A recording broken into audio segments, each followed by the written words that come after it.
Bonjour et bienvenue sur votre vidéo du jour, j'espère que vous passez une excellente journée.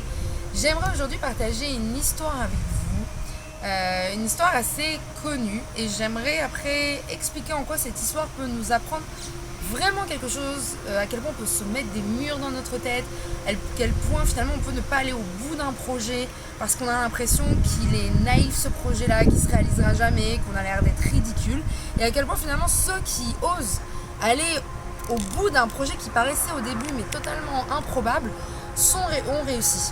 Alors, cette histoire commence le 2 octobre 1980 avec Mohamed Ali. Je ne sais pas si tout le monde connaît, mais ça a été l'un des plus grands boxeurs au monde. Et Mohamed Ali en est à sa 35e victoire quand il est face à un autre boxeur qui est aussi très très fort, anglais, Larry Holch. Et dans ce combat, c'est totalement Larry Holch qui le met KO, mais vraiment KO. C'est la première fois que Mohamed Ali est battu. Et c'est assez violent d'ailleurs ce combat. Et il y a à ce même moment un garçon qui s'appelle Mike Tyson, qui a 14 ans et qui voit son idole, la personne qui lui a donné envie de se battre, s'écrouler. Et Mike Tyson est en train de regarder finalement regarde la télé et s'écroule en larmes, comme si c'était lui qui avait perdu ce combat. Et Mike Tyson à cette époque-là était jeune et il faisait de la boxe avec un mentor qui voyait énormément de potentiel en lui. Et le lendemain, Mike Tyson raconte à son mentor qu'il est déçu, qu'il est écroulé de ce qui s'est passé de Mohamed Ali, qui va mal. Et alors son mentor lui propose d'appeler Mohamed Ali, il avait ce contact, et il appelle Mohamed Ali et il lui dit « Il y a quelqu'un qui veut te parler ». Et Mike Tyson parle pour la première fois de sa vie à Mohamed Ali et il lui dit « J'ai eu mal de te voir t'écrouler et je peux te promettre quelque chose, c'est qu'un jour je te vengerai ». Et à ce moment-là, Mohamed Ali lui dit « Ok, je te crois ». Et à ce moment-là, Mike Tyson va avoir un seul but dans sa vie, c'est de venger Mohamed Ali et de battre cet Anglais. Et c'est devenu comme une obsession. Maintenant, juste, je tiens à rappeler qu'à cette époque-là, Mike Tyson a juste 14 ans. C'est un gamin qui a un rêve. Il n'y a rien de plus que ça. Il a vu son idole s'écrouler. Bon, bah ça va, on en a déjà vu. Et lui, il est sûr de ce qu'il est en train de raconter. Et franchement, je pense que vous comme moi, si on avait eu à ce moment-là peut-être un enfant qui nous aurait dit je vais venger mon idole, on lui aurait dit on l'aurait pas trop cru, on aurait cassé son rêve en disant mais qu'est-ce que t'es en train de raconter comme bêtise, ou on aurait dit ouais c'est mignon, mais on n'aurait pas trop nourri en fait cette espérance, parce qu'on s'aurait dit mais c'est basé sur un délire comme ça, sur l'imagination, sur de la naïveté, c'est très mignon, c'est sympa qu'ils se battent pour ça, mais finalement quel est le taux de chance qu'il a d'y arriver. Et en fait c'est ce qui se passe.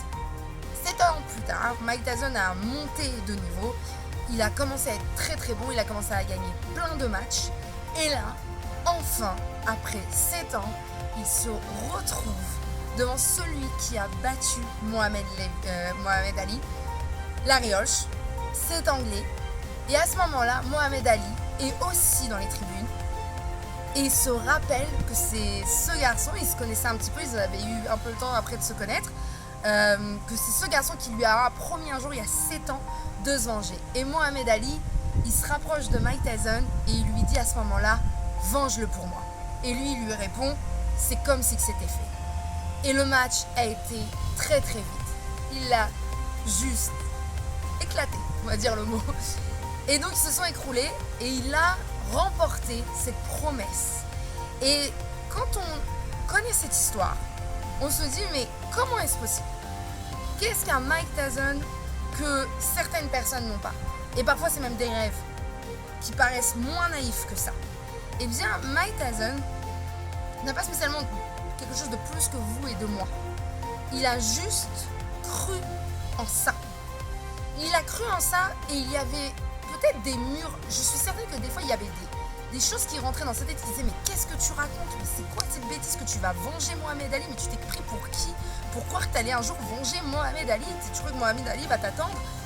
C'est sûr qu'il a eu ces pensées-là, mais il n'a jamais sûrement dû croire en ces pensées-là. Il a dû se dire j'ai un but, je vais jusqu'au bout Et il n'y aura rien au monde, quelque chose qui pourra m'arrêter pour aller jusqu'au bout. Et vraiment, je vous demande de, quand vous avez des rêves dans vos têtes, de ne pas penser que oui mais moi je suis pas Mike Tyson, moi je suis pas Mohamed Ali, moi je suis pas Larry Holmes, je suis pas ces gens-là. Mais bien sûr que si, vous êtes fait de la même matière que ces gens-là. Vous aussi vous avez des murs dans votre tête, vous aussi vous avez des rêves dans votre tête. En fait on est tous un Mike Tyson, il y a tous un Mike Tyson à l'intérieur de nous. Il a rien de plus, c'est juste qu'il croit en ses rêves et que les murs qu'il a, il n'y fait pas attention. Et vraiment, je vous invite à penser à quelque chose là, maintenant, dans cette vidéo-là. Venez, on se concentre et vous allez penser à quelque chose que vraiment vous voulez, vous désirez, mais que vous avez toujours pensé que c'était irréaliste. Pensez à ça et dites-vous qu'il n'y a aucune raison qu'il soit irréaliste. Si vous allez au bout, si vous réfléchissez intelligemment, parce qu'il faut aussi bosser, je ne dis pas que c'est faut juste vouloir. Un mec comme Mike Tyson, c'est quelqu'un qui a bossé comme un fou pour justement en arriver là. Mais c'est pas juste bosser, c'est aussi aller au bout du projet. C'est pas que le travail, c'est aussi réfléchir intelligemment les choses et c'est aller au bout. Bah vous aussi, vous serez ce Mike Tyson et la meilleure des choses c'est de penser que quelque chose est impossible et c'est d'y arriver. Et en fait finalement on dit que c'est parce que les gens pensaient que c'était possible qu'ils l'ont fait. Maintenant peut-être que vous pouvez penser que c'est impossible, mais faites-le quand même. C'est totalement possible, tout est possible.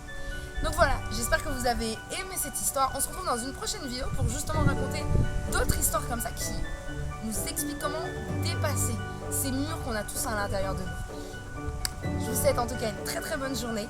Au revoir.